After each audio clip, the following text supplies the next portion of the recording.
امریکہ میں ایشیائی امریکیوں کے خلاف پرتشدد حملوں میں اضافہ دیکھنے میں آیا ہے، تاہم انہیں آن لائن بھی ہراساں کیا جا رہا ہے۔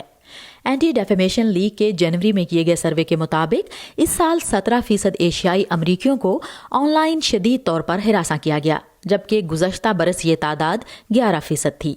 When it comes to online harassment, جب آن لائن ہراساں کرنے کی بات آتی ہے تو اس کا سامنا کرنے والے بالغ ایشیائی افراد میں سے 75% نے کہا کہ یہ سلوک ان کی نسل اور قومیت کی وجہ سے ہے، اور در حقیقت یہ تعداد آن لائن ہراساں کیے جانے والے سیاہ فام اور ہسپانوی بالغوں سے کچھ زیادہ ہے۔ سائی چونگ ایک on line polling firm morning consult میں ایڈیٹر ان چیف ہیں۔ کمپنی کے مارچ میں کیے گئے سروے میں 1000 ایشیائی بالغوں کو شامل کیا گیا۔ سروے کے مطابق 29% کو آن لائن ہراساں کیا گیا، جس میں سماجی رابطے کی ویب سائٹس پر رونما ہونے والے 58% واقعات شامل تھے۔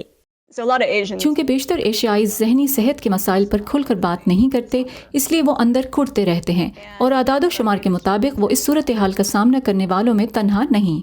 یہ آن لائن ماحول ہی اب ہمارا ماحول ہے، اور لوگ اس سے متاثر ہو رہے ہیں۔ اگر یہ سب آن لائن کہا جا رہا ہے تو اسے اتنی ہی سنجیدگی سے لینے کی ضرورت ہے جتنا کہ اگر یہ سب آف لائن کہا جاتا۔ یونیورسٹی آف کیلیفورنیا کی پروفیسر یولن شوین نے ٹویٹر پر ایشین مخالف ہیش ٹیگز کے پھیلنے کا جائزہ لیا ہے۔ ہیش ٹیگز در حقیقت دیوار پر ایک نئی قسم کی گرافیٹی کی طرح ہیں۔ یہ اپنے آپ کو کسی خاص گروپ کے ساتھ شناخت کرنے اور اپنے جیسے نظریات رکھنے والے لوگوں کو تلاش کرنے کا ایک طریقہ ہے۔ شوین اور ان کے ساتھی ریسرچرز نے مارچ 2020 میں 7 لاکھ سے زیادہ چائنیز وائرس ہیش ٹیگز کا جائزہ لیا، اور انہیں معلوم ہوا کہ ان میں سے نصف ہیش ٹیگز ایشیائی مخالف جذبات کے بھی حامل تھے۔ یہ ہیش ٹیگز ان لوگوں کے خلاف متعصبانہ نظریات پیدا کرنے کا سبب بنتے ہیں، اور ان کے نتائج حقیقی ہوتے ہیں۔ اس بات کا تعین کرنا مشکل ہے کہ آیا آن لائن موجود جذبات اور معاشرے میں پیش آنے والے تشدد کے درمیان کوئی تعلق ہے یا نہیں، لیکن شوین کہتی ہیں کہ اس پر تحقیق کی جانی چاہیے۔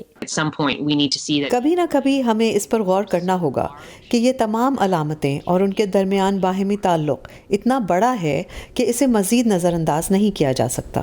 جارجیا ٹیک کے پروفیسر شری جان کمار کے مطابق جہاں نفرت پر مبنی رائے چھوت کی بیماری کی طرح پھیلتی ہے، وہیں اس کے برعکس رائے بھی ایسا ہی اثر رکھتی ہے۔